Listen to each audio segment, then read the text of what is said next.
Semua tekanan dari fans, dari pecinta sepak bola sangat tinggi. Iya. Seperti ajang SEA Games ini juga tekanan sangat tinggi. Karena tidak medali emas, maka itu tekanan untuk pelatih Indra Safri.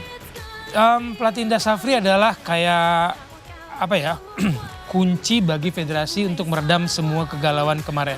Jadi bagi saya setelah kita gagal menuju Piala Dunia ada 2 event yang menjadi kuncian federasi. Medali emas SEA Games, makanya saya pikir kenapa targetnya perak, kalau dapat emas kan lebih target tuh. Kemudian ada AFF tahun depan. Itu 2 kunci untuk meredam semua gelombang-gelombang kekecewaan karena kita kalah dari gagal mencapai Piala Dunia. Nah, beban Indra Safri semakin besar karena apa? Sejak kita bicara tim senior 1 SEA Games di polosin. Setelah itu kan yang juara membawa nama Indonesia kan semua kategori usia tuh. U16 AFF, U19 AFF, U23 AFF, SEA Games, semua pelatih lokal tuh yang bawa juara. Tapi kan kita harus tahu tuh Bung Tio, ukurannya apa?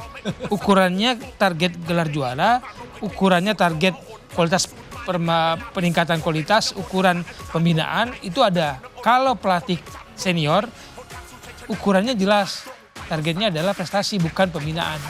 Itu kalau tim senior ya. Nah ini target-target ini yang harus federasi sampaikan kepada publik supaya jelas. Jangan sampai saya disuruh ini, targetnya ini. Itu kasihan nantinya, ujung-ujungnya kan yang dikorbankan adalah pelatih. Harus jelas, masuk Piala Dunia 2030 gitu dong. Amin. Baik, kita akan menuju ke Chiang Mai. Tentunya saya akan menuju ke reporter RCTI Sport yang bertugas di sana, Bung Denny Kurniawan. Silakan Bung Denny dengan laporan Anda langsung dari Chiang Mai. Salam olahraga, selamat sore Bung Tio dan Bung Wesley yang sedang ada di studio pada saat ini. Sekarang saya tepat berada di depan Stadion 700 Anniversary dari Chiang Mai. Di mana stadion ini punya sejarah juga untuk tim sepak bola pria di ajang SEA Games. Di tahun 1991 kita berhasil mendulang emas dan di pertandingan pertama pada grup C, Indonesia akan bermain menghadapi Filipina. Meskipun minimnya dari supporter dari tim nasional Indonesia, tapi pelatih Indra Safri yakin pada babak pertandingan pertama ini mereka bisa dan mampu mengatasi perlawanan dari Filipina. Dan kita harapkan saja bahwa permainan tim nasional Indonesia sore hari ini bisa menampilkan performa terbaik demi mencapai dan mengulangi prestasi di tahun 91 dan notabene tim nasional Indonesia di ajang SEA Games adalah juara bertahan. Jadi kita harapkan tim nasional Indonesia di ajang SEA Games ini bisa meraih hasil maksimal. Dan di sore hari ini terlihat bahwasanya di sekitar stadion perangkat keamanan dan penyelenggara sudah menyiapkan beberapa hal yang menunjang pertandingan demi mencapai keberhasilan dari penyelenggaraan SEA Games itu sendiri. Demikian laporan kami dari Stadion 700 Anniversary di kota Chiang Mai. Salam olahraga dan kembali lagi ke Bung Tio dan Bung Wesley di studio.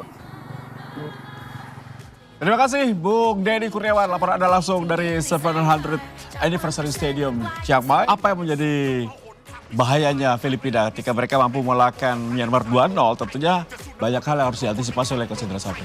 Organisasi permainan mereka, hubungan antar lini, kita lihat jarang sekali mereka memberikan ruang. Ini yang menjadi ujian bagi pemain kita, apakah kita bisa menembus ruangan yang sempit itu atau kita bisa memancing para pemain Filipina bermain sedikit melebar dan kemudian ruang tengah itu kosong. Kita punya striker-striker yang sebenarnya punya kemampuan bergerak di area kotak penalti, terutama ya kita bicara Mauro yang biasanya bermain memang lebih aktif di kotak penalti dibandingkan Rafael Struich. Rafael Struich mungkin akan bergerak leluasa bergerak kiri dan kanan, tapi Mauro yang akan menjadi sumber kekuatan kita melakukan penyelesaian di dalam kotak penalti. Menarik kembali ke 3 pemain belakang ya. Tadi saya mencermati ada kecenderungan 3 pemain belakang. Apakah ini menjadi salah satu cara Indra Safri mengamankan pertandingan pertama? Harusnya kita melihat bahwa dalam 5 tahun terakhir kan tim nasional kita mulai dibentuk akarnya memainkan 3 center back oleh pelatih terdahulu Sintayong, dan kemudian itu bisa menjadi kerangka yang dimaksimalkan dalam persiapan yang mepet. Oke lah, Indra Safri punya 4 pertandingan uji coba. Tapi dalam pertandingan sesungguhnya situasinya kalau komposisi materi yang dimiliki adalah A, ya kita coba maksimalkan A. Resikonya kalau kita mencoba komposisi baru di pertandingan sesungguhnya, kita hanya punya 2 pertandingan ya Bung Tio. Tidak ada waktu lagi untuk kalau seandainya gagal di partai pertama, hanya ada pilihan di partai kedua, tidak ada partai ketiga ya. Kalau ini gagal kita mainkan, resikonya kita posisi runner up, kita tidak inginkan itu. Gaspol harus ya? Gaspol. So, baik, kita akan melihat bagaimana prediksi yang sudah dipersiapkan oleh rekan-rekan dari RCTI Sport berikut ini.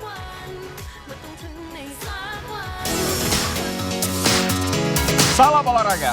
Garuda Muda akan memulai kiprahnya di SEA Games 2025 dengan bersua Filipina di BSD pertama Grup C. Sang nahkoda Indra Safri membawa skuad terbaiknya kali ini dengan predikat juara bertahan SEA Games 2023. Namun sang lawan Filipina bukanlah lawan yang biasa-biasa saja. Disiplin dengan determinasi tinggi membuat Filipina langsung menjadi pusat perhatian skuad Garuda Muda. Bagaimana tidak, tampil dengan penuh percaya diri saat menumbangkan Myanmar 2-0. Ini merupakan tantangan kuat dari persaingan di Grup C. Mampukah pelatih asal Sumatera Barat menemukan celah untuk meraih 3 poin di laga kali ini? Dari Stadion Anniversary of Chiang Mai, Thailand, Dedi Kurniawan dan Andi Hermawan melaporkan. Salam olahraga.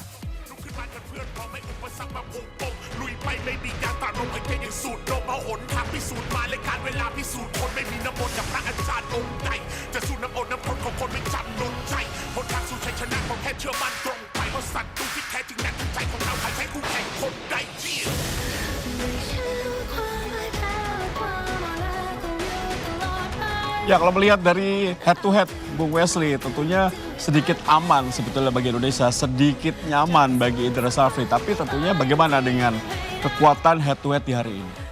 Kalau bicara sejarah kita aman. Ya. 8 kali kita bertemu Filipina di ajang SEA Games, kita nggak pernah kalah. Betul. Hasil terburuk hanya sekali imbang. Ya. Sisanya kita bisa menang. Ya. Tapi kan kita pertandingan tidak dilakukan dengan sejarah, tapi dengan persiapan, dengan analisa, dengan strategi racikan dan game plan yang tepat untuk menghadapi lawan yang tepat. Dan menghadapi Filipina memang kita tunggu nih racikan seperti apa menghadapi tim yang organisasi permainannya kalau berdasarkan lawan Myanmar cukup bagus untuk dan menjadi ujian bagi kita untuk membongkar pertahanan. Ya, Bu Wesley, kalau melihat dari strategi yang akan diturunkan, di mana peran Rivaldo Papahan, di mana peran Ryan Hanan bersama dengan Ivar Yanat? Di tengah kita punya 3 pemain ini yang diharapkan menjadi, tadi saya katakan, kalau kita gagal dengan strategi permainan sayap, karena ada, ya kita bicara Donitri yang kemudian kita bisa tunggu Donitri akan bermain di posisi mana nih. Betul. Nanti suatu ketika dia bisa bermain di posisi 10 sebagai pemain tengah. Tapi kalau ini gagal, kita punya 3 pemain yang seharusnya bisa melakukan direct ke dalam umpan kotak penalti. Ini yang saya tunggu. 3 pemain di tengah dengan 2 di sayap ini, ketika strategi mana yang pertama diandalkan? Apakah kita main tengah dulu, kita main direct dulu? Karena saya pikir kalau kita main compact defense akan rugi. Yeah. Karena kita harus gas dulu, kita kencang dulu dari awal. Jangan sampai Filipina mendapatkan ritme yang mereka butuhkan. Nah, itu yang kita tunggu. Apakah Indra Safri akan memainkan kekuatan di sayap atau main di direct di tengah? Dan tentunya kalau melihat dari Mauro dan juga Rafael, ini akan menjadi menarik ya.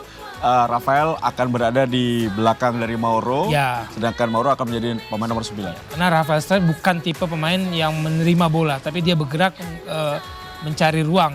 Hanya sayang kalau kita lihat Rafael Struijk mulai terbaca nih gerakannya. Kalau dia bergerak ambil bola, dia pasti tahan pertama belok ke kanan. Nah itu yang kalau seandainya itu dia bisa berubah, lebih cepat memberikan bola ke tengah. Nah dari tengah second line itu yang akan menjadi pembuka ruang bagi Indonesia. Ya, kalau kita melihat pemain kunci tentunya head to head menarik di berbagai atau sektor ya.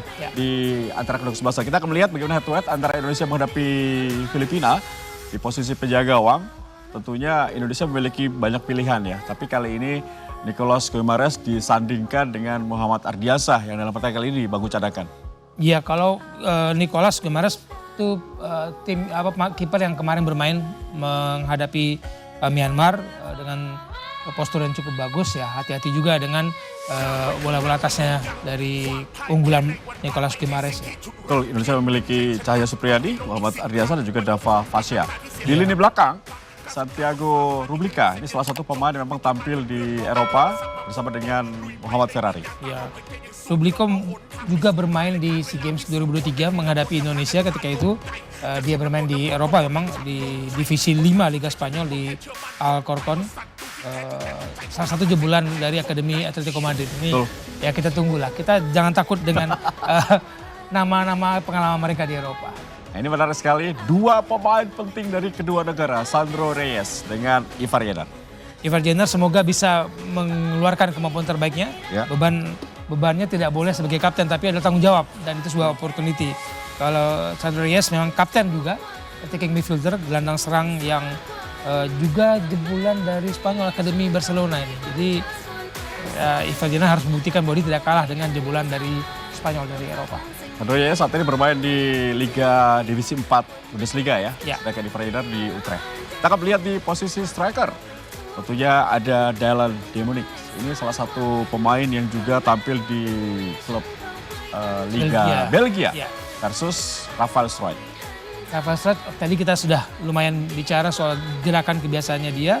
Tapi kalau kita lihat Dylan Demunic lahir di Belgia juga. Jadi tadi Bung Tio sebut ini banyak Eropa-Eropanya nih Filipina. Hati-hati dengan kemampuan mereka karena fondasi sepak bola di Eropa dengan Asia Tenggara itu yang membuat perbedaan cukup signifikan di lapangan. Kenapa? Mereka berani mengambil keputusan.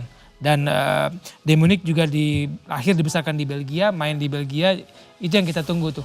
Karakter-karakter Eropa. Nah lawannya Indonesia, Rafael Struijk kan Eropa juga basicnya, fondasinya. Ya semoga pada pertandingan kali ini teamwork lah yang berjalan dengan baik, bukan individu-individu dan kekhawatiran kita dengan pemain-pemain yang besar dan matang di Eropa. Ya, ada dua nama pemain lagi, Bung Wesley, mungkin menurut saya Alex Modis ya, sama Anthony Ortega, ini dua pemain yang juga tampil di Eropa, cukup berbahaya, harus diwaspadai oleh lini tengah kita. Ini pelatih dari kedua negara, Gareth McPherson dari Australia yang menangani Filipina, dengan Indra Safri, Sumatera Barat, Pride. Saya ingin sekali menyoroti pelatih Indra Safri karena tadi saya sudah sebut bahwa sejak berapa tahun kita 1991 Polosin membawa Indonesia juara sebagai tim senior di SEA Games. Indonesia hanya berhasil juara di kategori usia.